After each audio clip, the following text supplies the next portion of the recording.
get to the bag, ayy. Got the foot on the gas, pedal to the metal when the lane moving fast, ayy. Ayy, let them all cross. If they hate, then let them hate and make a bigger boss, ayy.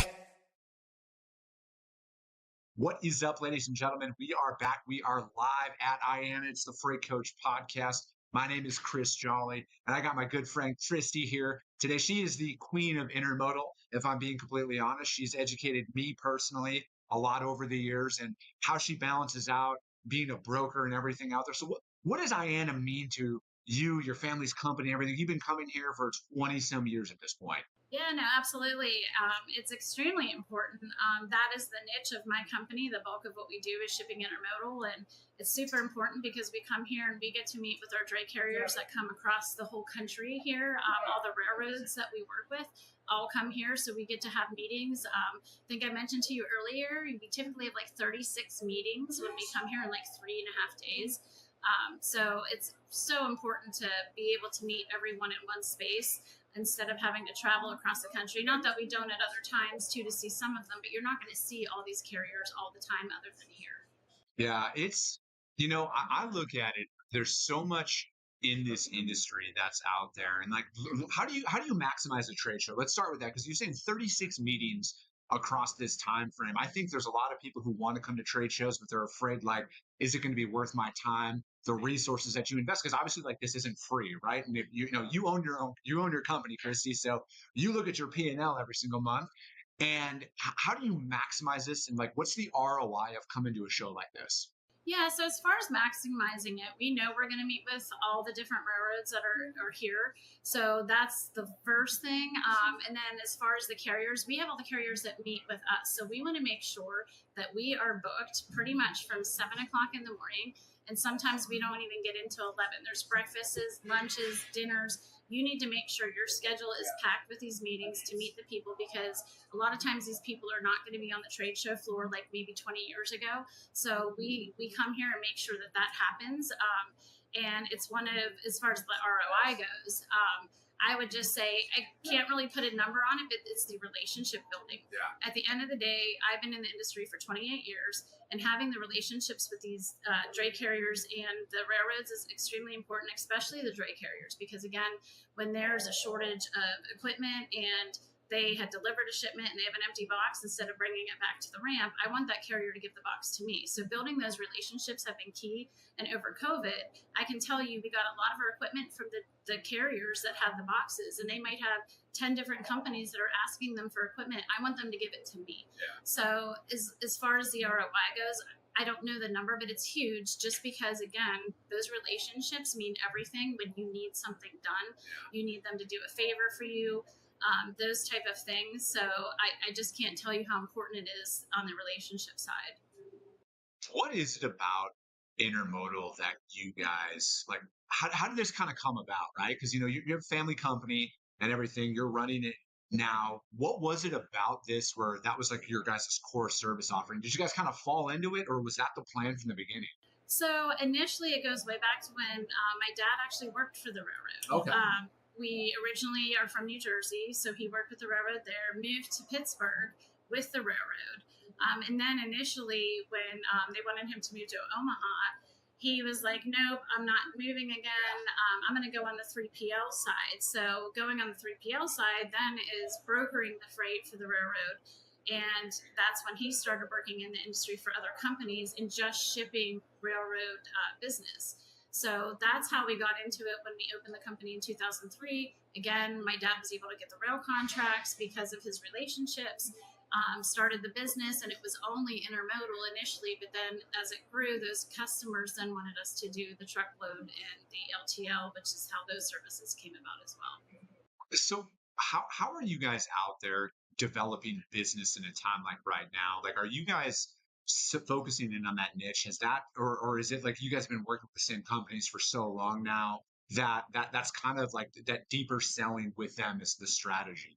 Yeah, so I would say this, well, two things. We have some customers that my father started the business with. You heard me say 28 years. He had these customers prior to me working for him, and we still have some of those core customers today. So 30 years.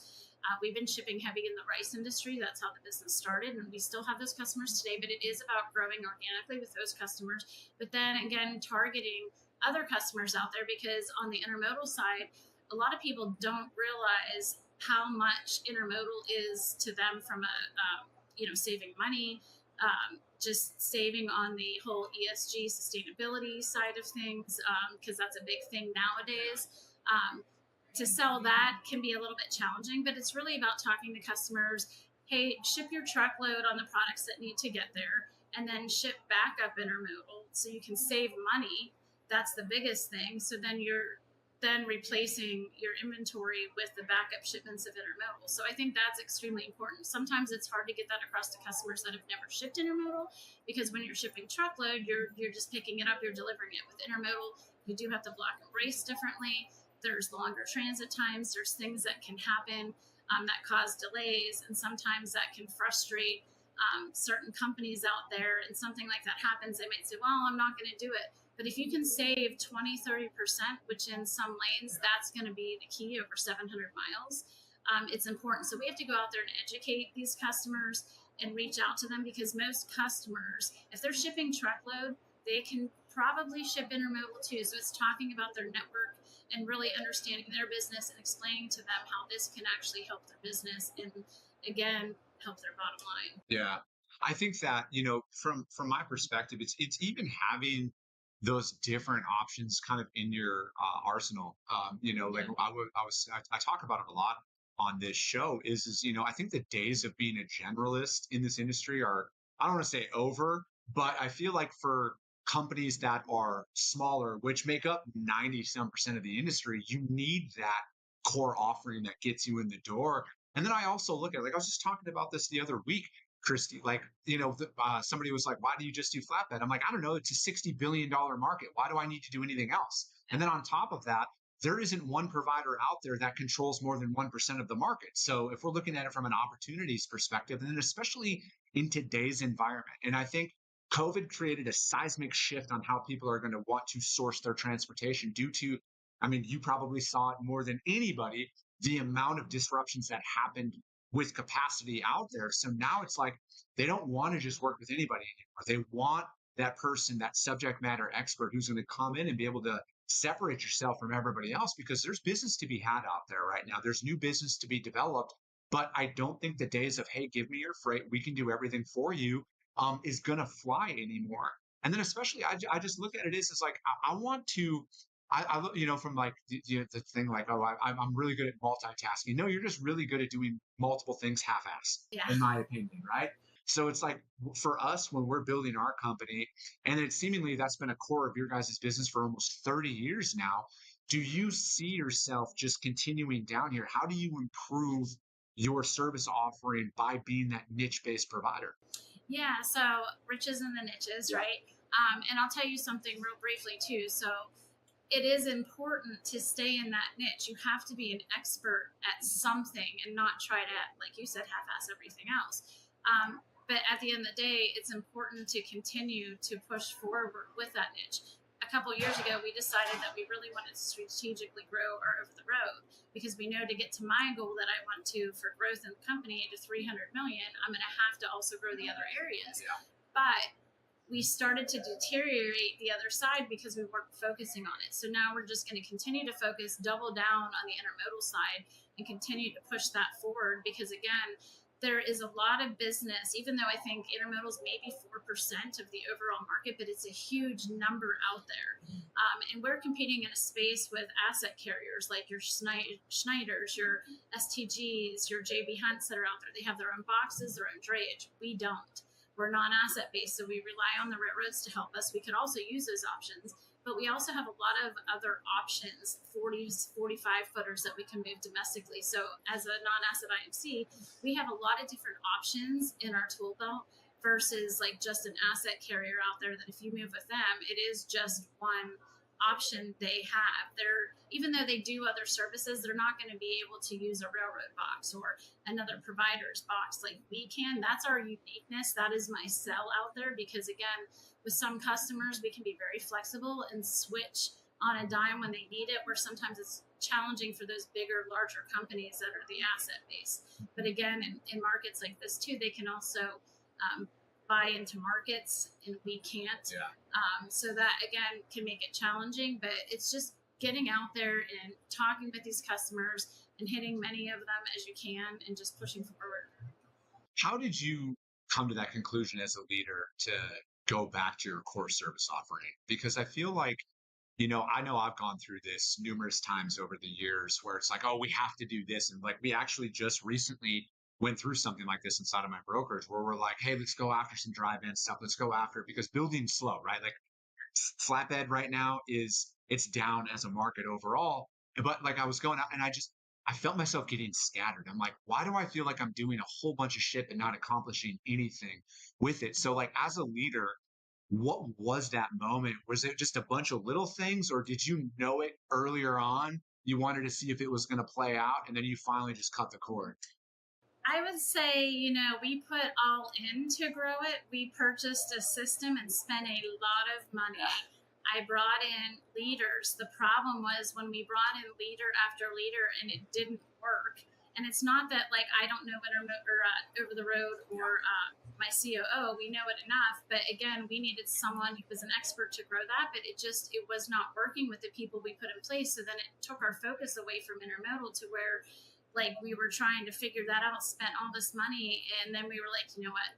I can't continue to dump money in this right now. Let's go back to our core service, focus on that. Let's get that foundation even stronger, continue to work on that. And then down the road, I know we will go back to trying to grow the over the road. But again, a lot of that has come from our intermodal customers. Yeah. And once we can do that, we'll go back to take a look at it. I just don't know that it's going to be this like easy button.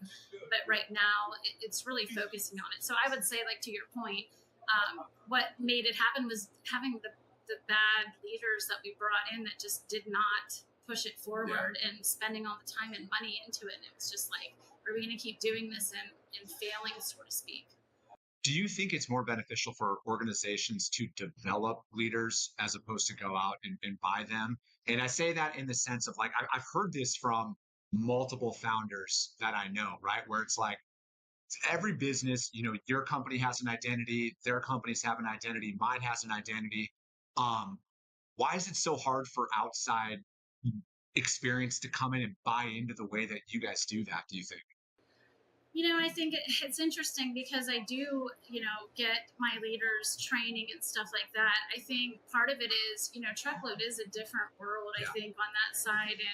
And again, we don't know all the things that, move that in the department, how they need to work. I mean, yes, we know a good bit of things, but you really need to bring in someone, I think, that has really done it at a larger company to come in and do it our way. Our way is different, though. We don't do cradle to grave on our truckload because we have a sales team that's out there bringing business in, and that model works too.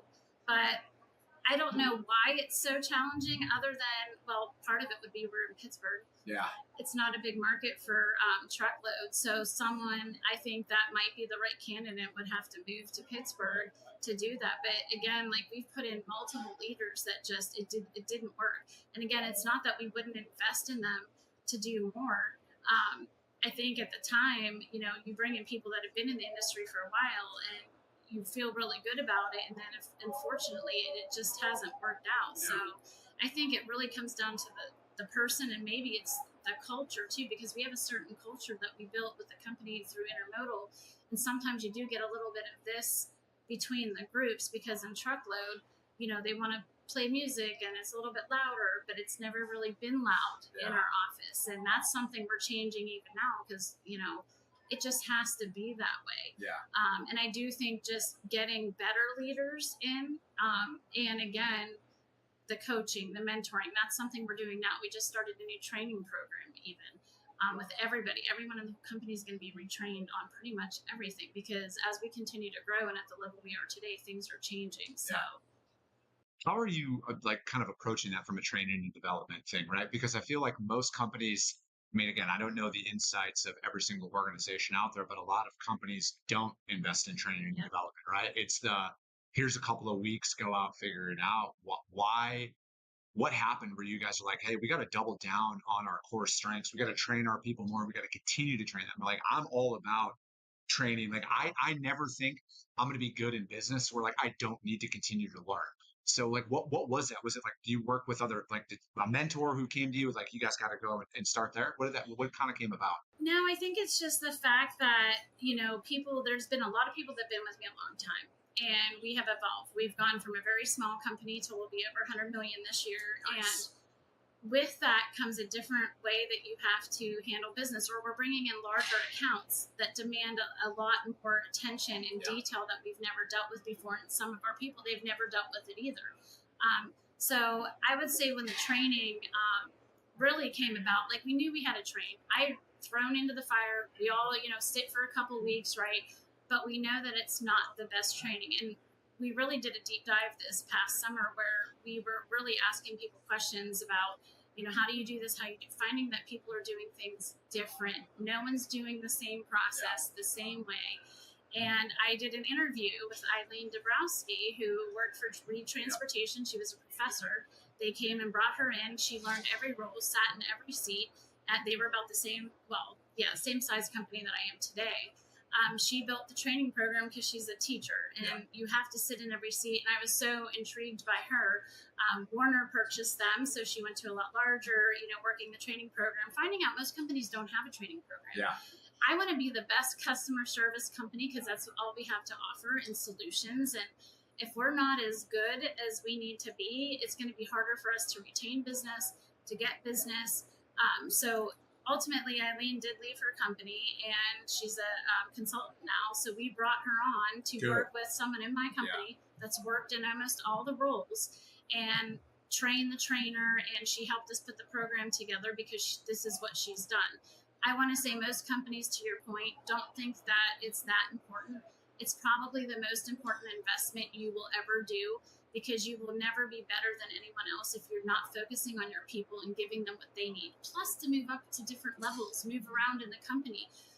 I can't tell you how many times I get asked, what is the career path here? And I'm sitting here thinking, well, I can talk about it, but we don't have a true program in place. So that's the other part of it, because we're out of size. Being at that 100 million, I want to get to 300 million. I'm not going to get there if we don't train the people and make sure they're as good as they can be. Yeah. I look at it as, most people think that the hard part is getting a customer, for example, but I'm like, it's two different sales at that point, right? When you're going in there, onboarding somebody and growing with them are two vastly different strategies. So it's like, I love what you're doing with this, because we need more and more of that. Like, inside of my organization, like, that's something that we've invested heavily in early on as we're building, right? Because, like, shocking to some, when you start a business, you don't just like are rolling in with opportunities, right? It takes a long time. So we took that early stages to build out our training, build out our systems, because like ultimately, like, again, we're not looking to sell, but like, that's where the value is in a company, is your systems and processes, right? Like, yeah, your product matters at the end of the day, but your ability for somebody to come in and then plug and play that information, there's so much value there. And then it's like, again, how much better can you get, right? Like, I'm never going to be good in business. Like I was saying, I'm always looking to get better. That's why I'm at this show. Most importantly, where can I improve? What more about this industry can I learn? How can I take that and bring that down to my customers? Because at the end of the day, that's who I'm here to service. And if there's a different way out there that I can do that's going to help them stay in business, that's what I'm all about. Yeah, not only that. So, like, we have, unfortunately, 3 different systems for 3 different modes. And that's something we're going to be talking about next year. But you get into a system and you've been using it for years, right? Again, I already mentioned, you find out everyone's doing a process differently. But what other efficiencies can we find that we don't know about it? And that's part of it too, making sure that we can become more efficient in what we're doing, asking those questions to everyone that's on the floor. Because as we continue to grow, you have to find the efficiencies. Yeah. And we have these systems you pay a lot of money for, and I guarantee you we're using like this little piece of it. Yeah. So that's also part of the process too, not just the people, but how are you using it? Because what you find with people that have been doing it for a long time, they don't typically like change. And it's, well, we've always done it this way. Well, that way is going to take so much longer that we'll never be able to get to the next level without having to hire more and more people. So again, that part of training too is important, in understanding how to use the systems better for efficiency. And again, all we have to sell is customer service. Yeah. And you put people in roles without even knowing. If you think about it, you promote someone to a manager, but they might not have never been a manager, but how do they know to manage if they don't get the coaching and the mentoring and the training of what that means, or even how to do a review? Like, I've never been trained on any of this. Yeah. I just had to figure it out. So I'm also part of the training, and so is my COO. We're actually going to be going through this training too, so that we can better ourselves and have a better understanding of how we can get better too. I love it, Kristy. I don't want to end this conversation, but I have to cut this off. But you said it there, that the biggest death blow I think most organizations is this is how we've always done things, and you're not going to look at ways outside of that. But I'll have you back on here at a later day. I appreciate you joining me here today, though, Kristy. Thank you so much. How does anybody reach out to you guys to find out more? Yeah, absolutely. We are on LinkedIn, KnichelLogistics.com. I'm on LinkedIn, Kristy Knichel. So check us out. We have a website as well. So just find me and I'll definitely reach out to you. So perfect. Kristy, thank you so much. If you guys can't find Kristy or her team on social media, hit me up. I'm glad to put you guys in contact with them. I appreciate you guys. I love you guys. And we'll be talking to you soon. What is up, ladies and gentlemen? We are back. We are live. It's the Freight Coach Podcast at IANA here. And I got my friend Gary with Informed Software. And we're going to break down a bunch of stuff. I know AI is the thing everywhere, but these guys are like the pioneer of AI out there. So Gary, thank you so much for taking the time. Thank you. Thank you. It's great. So Gary, how did you get your start in transportation? What brought you into this industry? Oh, well, I've been in the industry about 25 years. Actually started out with AP Moeller-Maersk, literally working on the docks in Oakland, California. Sort of worked my way up, got into the automation space with the terminal we opened in Virginia, Portsmouth, Virginia, which was the first automated facility in North America. Then I joined CSX Railroad and was there for about 10 years, where I was responsible for implementing all of the new software processes, change management, all those components. So I just kind of naturally evolved into both being frontline operations as well as change management, software implementation, development, that sort of thing. So, and now I'm with Inform, which is it's been a lot of fun. I've been with the company now for about 4 months. So what is Inform? Like, kind of just bring us up to speed on that, because again, like all the research that I've done, it is like you guys have essentially been pioneering tech inside of multiple industries here for a long time. Yeah, actually, it's kind of neat because Inform's been around since 1969. 1,200 employees globally, based in Aachen, Germany.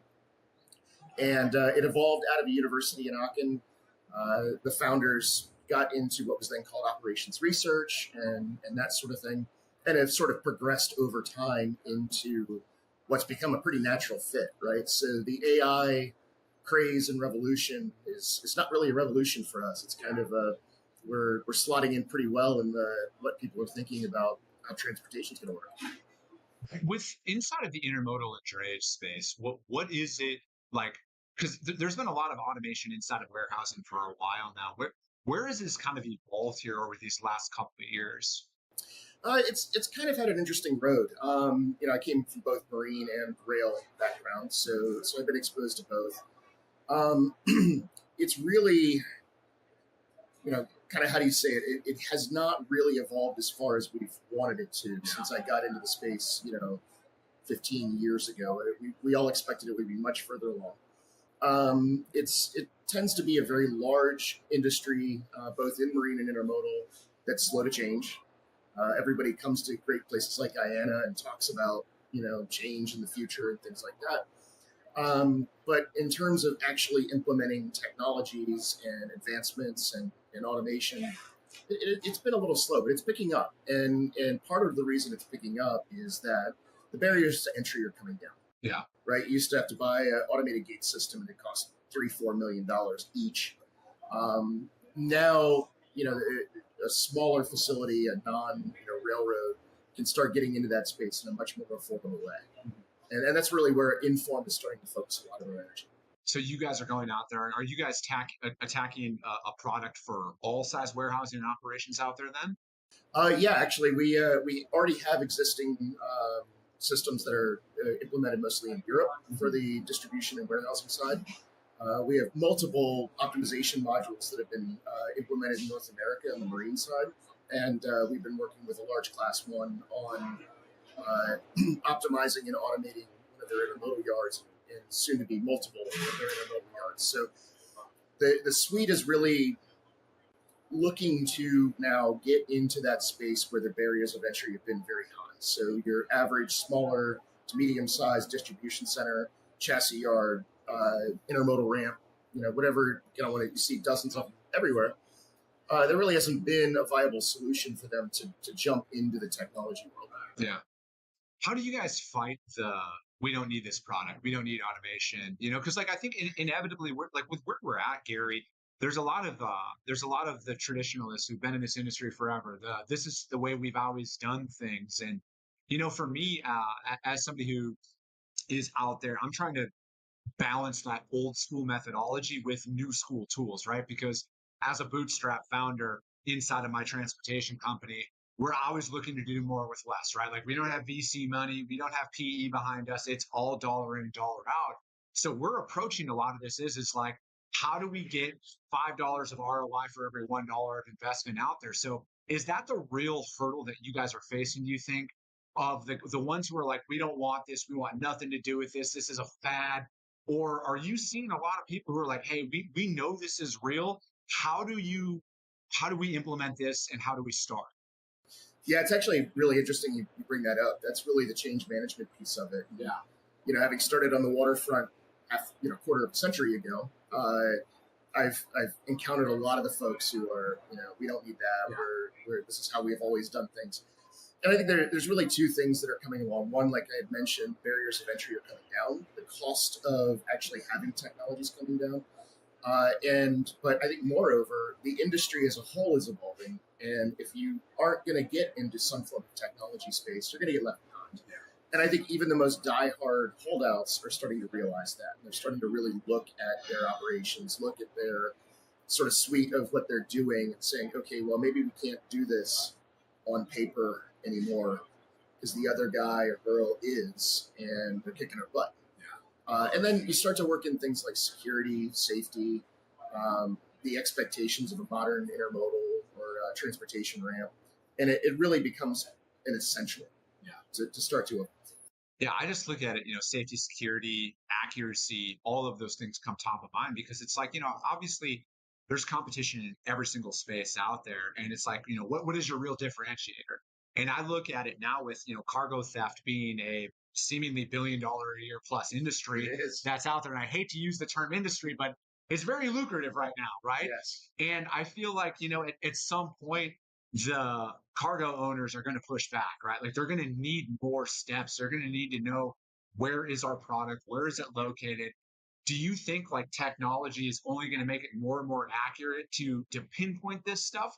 Or is it are we still a ways away, or is it still kind of too broad right now?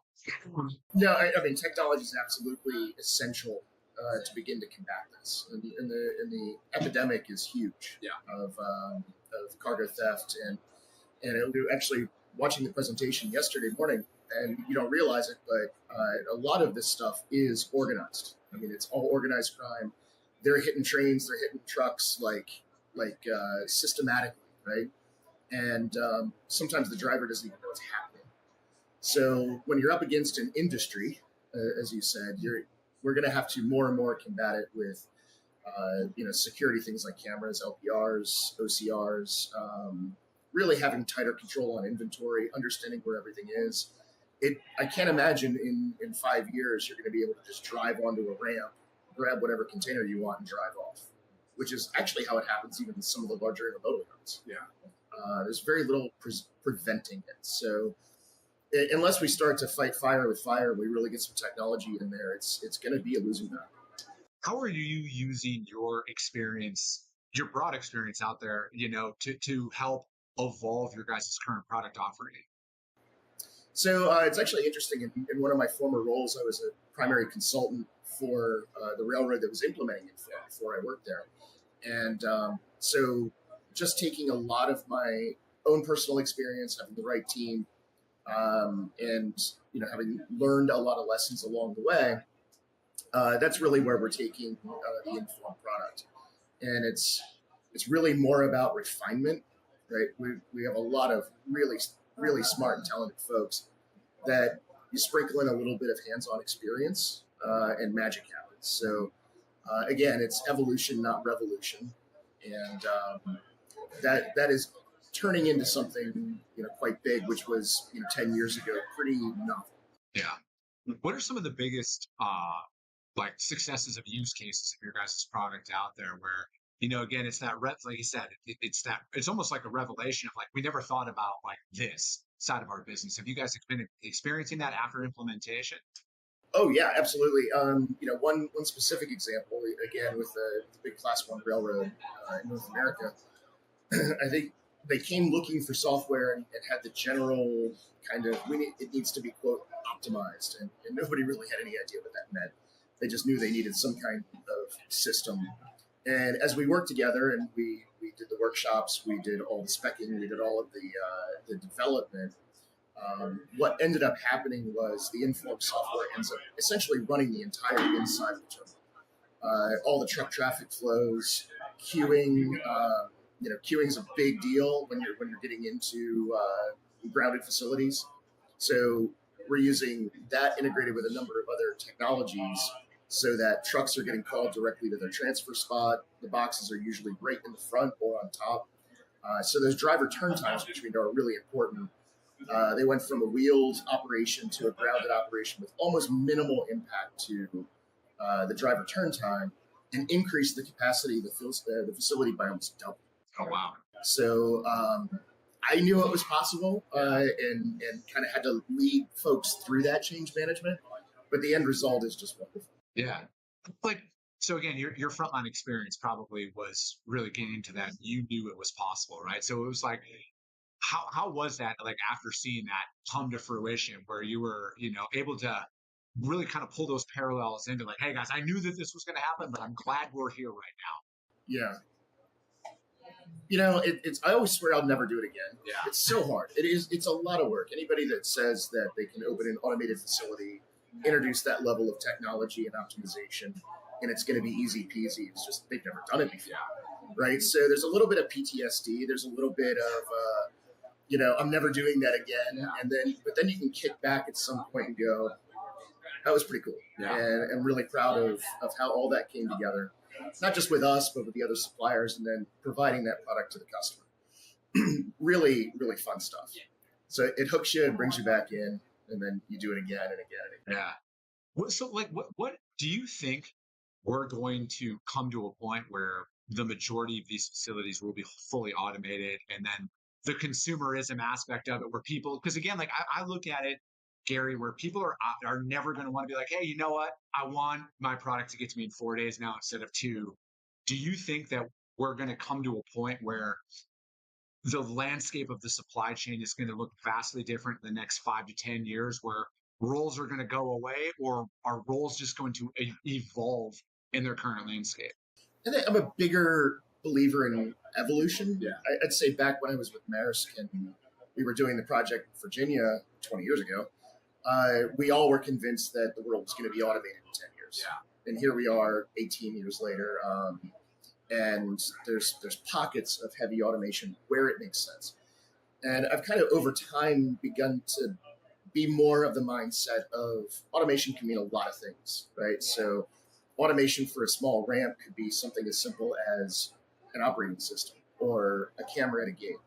Technically, that's automation. Are they all going to look like LVCT?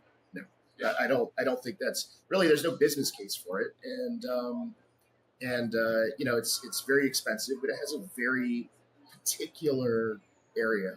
When it comes to people, we all know the employee landscape is changing. Yeah, that's just reality.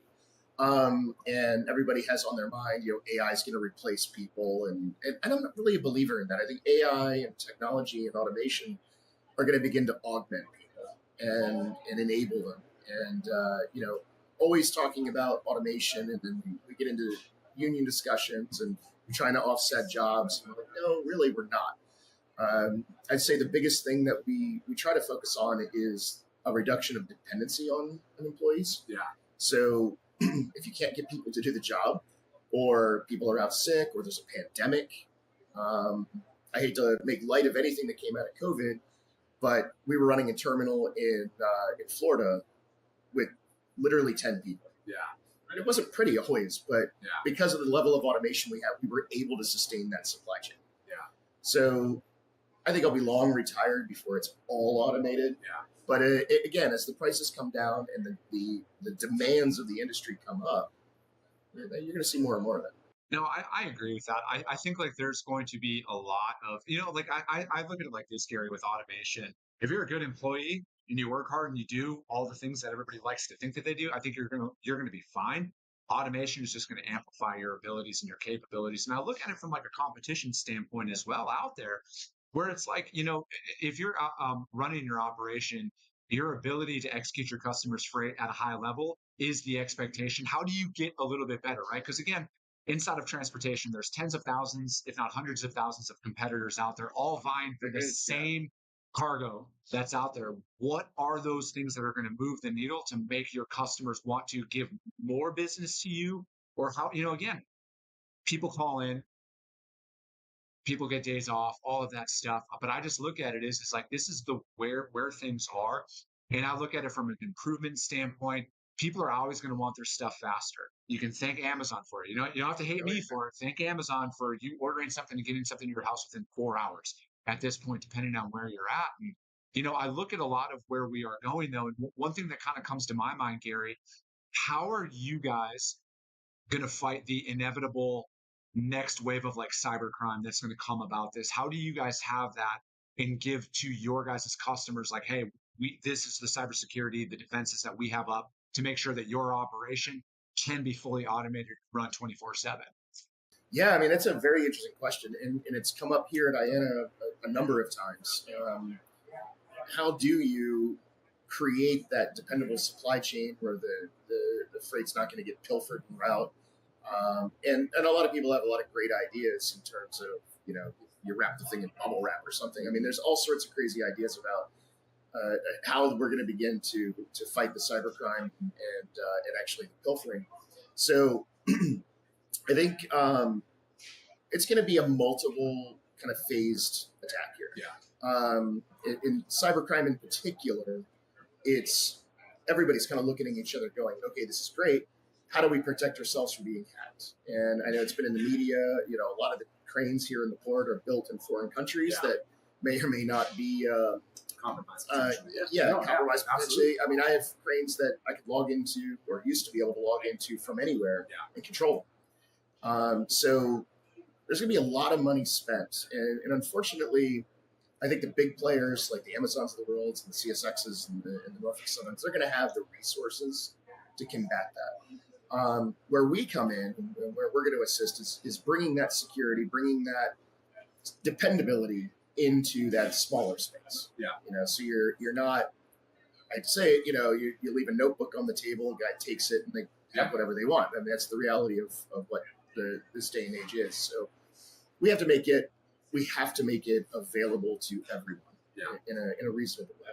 Yeah, it's one of those things that I think, like, for me, it's like top of mind with a lot of individuals out there. It's like a kind of a pushback with technology implementation, AI and stuff like that. Is how are you going to protect my data? Because how many businesses out there have proprietary operations and all of that stuff that's dialed into it? And as soon as you automate it, you put that exposure out there, potential exposure, we'll put it, to cybercrime and stuff like that. Because like, I think like cargo theft right now is at an all-time high, but it's going to evolve, right? And then again, like it's a faceless crime. It's not like back in the day where you could just go in and take something, right? Like it's going to be more and more of that. And then I feel like the more that, you brought up cranes and then, maybe port operations, the more that gets automated. Can you hack into one of the, I've seen trucks get hacked before, live demonstrations of it. It's only a matter of time before that happens. And it's like, oh, hey, there's that highly expensive container. Let's go route this out here onto that truck, right? And that's where it's really going to be coming in. And, obviously people that are more on the, hostile side can cripple operations, destroy supply chains. So it's a big concern. It's a very big concern out there. And obviously with Inform and our experiences across a lot of different industries, airlines, risk and fraud, we have a department in risk and fraud. It's really ingrained in us to build in the sort of cyber security and keeping up. Because once you build a mousetrap, the mice get smarter. So it's going to be it will never end. Yeah. Right? This is the modern world. No, and that's exactly it, right? And I feel like that's another evolution of like the more automation that comes on, there's going to be other risks that come along with it. But again, like this is why choosing the right partner is so valuable. And for me, like we have a cyber component to our show out there where we educate people, right? Like where we have cyber companies come on and be like, hey, this is how you guys should be talking to your vendors and finding out about that stuff. And that's why it's like for me, when I see a company like you guys who've been in business since 1969, this is clearly something that you guys have been on the forefront for a very, very long time now. So, from my perspective, it brings a lot of comfort out there knowing that established business is in place with that. So where do you see things kind of evolving though, Gary, as we're kind of wrapping up here? Where do you see things evolving over the next 5 years in regards to whether it be AI or automation? What's something that you think people should be on the lookout for? The buzzwords. I think we are still in a very early stage of the industry starting to think about what AI can do for you. Yeah. Everybody loves to talk about it. But as we start to look at where the real world solutions are, you're going to see it emerging more and more into that space. Yeah. So, our latest product, we're going to be all cloud-based, very low touch. And we're going to have to be using AI and various systems to support it, make sure it's secure, make sure it's stable, make sure it's very high uptime. So I think a lot of what you're going to see is going to be in the background. And then, of course, you'll see new terminals pop up that have the cool whiz-bang cranes and do things that are a lot more visible than what's going on in the background. But the background's where it's at. Yeah, absolutely. Gary, thank you so much for your time this morning. How does anybody reach out to you guys to find out more about what you have going on in your forum? We have a booth down here on the floor, and then I can be reached at our website, and just look us up. I'm on LinkedIn. Perfect. Sounds good. If you guys can't find Gary or Inform out there, hit me up. I will gladly put you guys in direct contact with him. But that is going to be it. Gary, thank you so much for your time this morning. Thank you. Came back with a bang, window down, yelling out money, anything. Hey, ooh, got the foot on the gas, pedal to the metal when I'm getting to the